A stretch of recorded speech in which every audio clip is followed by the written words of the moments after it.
Tudo bem, colegas? Voltamos a falar aqui do município de Cruzeiro do Sul. Teve fim, então, a reunião entre geólogo, Secretaria do Meio Ambiente aqui, a SEMA do Estado, e também, então, a Prefeitura Municipal de Cruzeiro do Sul. E a gente vai conversar agora, então, com o geólogo responsável, um dos geólogos responsáveis que assinou, então, esta situação envolvendo, então, este estudo aqui em Cruzeiro do Sul, que culminou na evacuação de 6 quadras aqui no município, na noite e madrugada de ontem. A gente vai falar então aqui com o geólogo. Tudo bem? Boa tarde. Nome? Boa tarde. Adelir José Strieder. Bom, Adelir, para a gente começar entendendo, quando você entra nessa história e de que forma? Boa tarde. Boa tarde.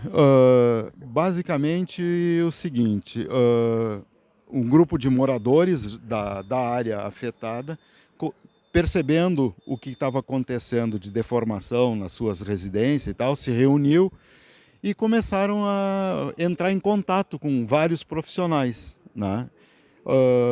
E no fim da linha chegaram até mim, um conhecendo o outro e assim por diante, daí chegaram até mim. A prefeitura estava com uma demanda de atendimento altíssima e tal, né?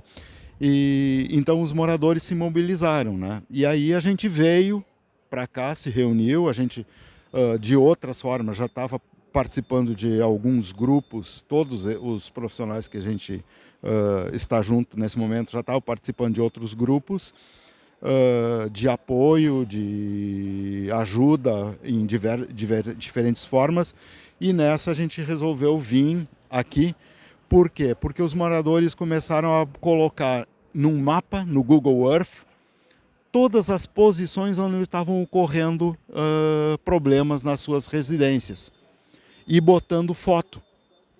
Eles se organizaram dessa forma. Então, olhando como é que essas rachaduras nas residências estavam se propagando, direção que elas estavam se propagando, porque as fotos tinham a data que foram tiradas, e conforme essas fotos iam sendo publicadas, a gente conseguia ver a data e como é que isso estava propagando. A gente viu que era um processo com uma magnitude muito maior do que uma escala local de um simples escorregamento de maciço terroso, que poderia ser uma coisa de maior envergadura. Então a gente, voluntariamente e de forma não onerosa, a gente veio prestar esse apoio. E aí a gente fez uma série de investigações e estamos coletando mais dados e tal. E a prefeitura, diante disso, contratou já uma equipe de profissionais e tal, né, para fazer as atividades mais detalhadas ainda do que é necessário. Para a gente entender e por que aconteceu esse movimento repentino, eu digo no sentido de noite adentro e início de madrugada. Teve uma movimentação maior ontem especificamente, ou o porquê dessa decisão foi tomada? Em princípio foi basicamente porque a chuva estava ultrapassando determinados limites, né? Era muito volume de chuva, e é justamente a chuva que está desencadeando todo o fenômeno de ruptura da encosta do morro e deslocamento da encosta. Então a gente julgou de comum entre todos os órgãos que era melhor proteger as pessoas, né, antecipadamente, do que deixar acontecer qualquer outro problema mais grave. Como é que foi feito esse contato com o Estado? Vocês repassaram algum laudo, algum estudo ontem à noite, isso? Sim, ontem ainda de meio-dia, de tarde e tal, a gente fez isso. E aí a gente estava aqui em contato com a SEMA, que é a Secretaria, orientou a Defesa Civil, a Defesa Civil foi quem assinou então a retirada. Daí a gente se reuniu ontem à noite e daí eles fizeram a parte burocrática. Eu não sei exatamente como é que tramita, né? Entendi. E para a gente entender então essa questão de movimentação do solo que você falou, de forma mais popular possível, a água ela entra pela fenda e começa a pressionar o solo? É mais ou menos isso? É mais assim, ó, de uma forma bem popular. A água bem popular, sem ser técnico em absoluto. Não é assim que acontece, mas popularmente a água ela é um líquido que é incompressível, tu não comprime ela. Então, se tu bota uma carga em cima dela, ela exerce uma carga de volta. Então ela diminui com isso a resistência do solo. É como se lubrificasse o solo, né? Além de ela exercer um peso adicional. Porque se o solo não estava encharcado, estava sem água, os poros estavam vazios, com água, com ar.